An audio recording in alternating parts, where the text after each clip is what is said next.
All right, so we got a new puppy, and the puppy has a bit more hair, especially around the face, than our other dog, and requires a bit more trimming. And so we tried with scissors, but that definitely got a little bit scary just with him moving around a bit. And so we ordered this hair trimmer.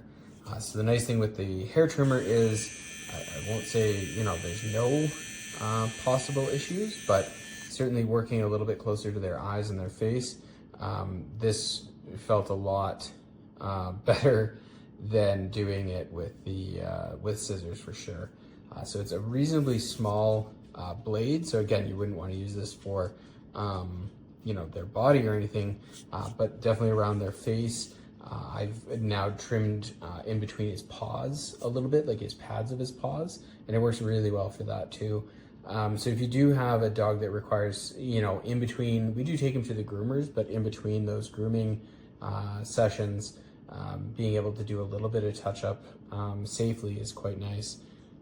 And like I said, the blade, I don't want to say you couldn't cut yourself, but it's pretty foolproof that way. And it does cut quite well. He's got pretty fine hair, and we were able to trim him up and make him look a lot better.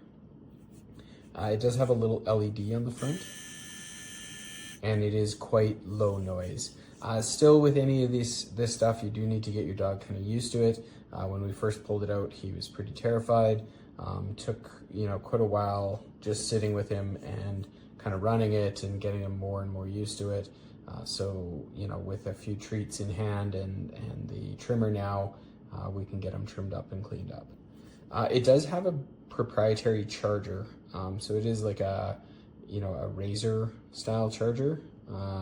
Just to be aware, you do get a little bit of oil to maintain it, and a little cleanup brush, and then the actual USB charging cable. So as you can see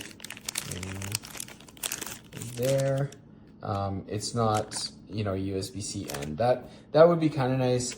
Needing to make sure that we never lose this cable is kind of a pain, but I get it. Decisions have to be made, but yes, I'm not sure why it couldn't just be USB-C. Would have made life a little bit better. But otherwise, it fits well in the hand. It's not too bulky, and yeah, it does work pretty well. So if you do have a dog that needs a bit of extra care and trimming, definitely a good idea to take a look at something like this and get him used to it. Thanks.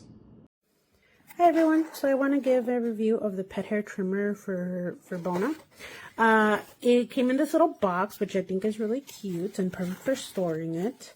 You get the actual trimmer, which is very small, compact, but it does its job. Those are the blades. I could touch it, nothing happens, so safe in that aspect. And they even say that in the review thingy of when you're buying it.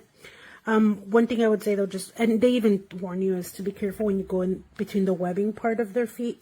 But I think that's like with every type of trimmer.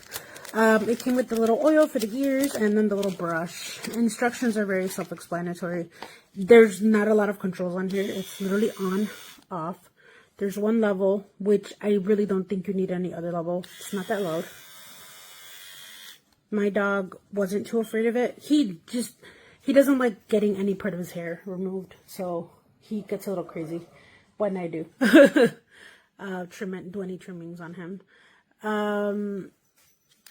That's the on button. Then that's the needs, like I guess like when the battery's dying out, and then that's while you're charging, it'll turn green or yellow depending on how much battery it has.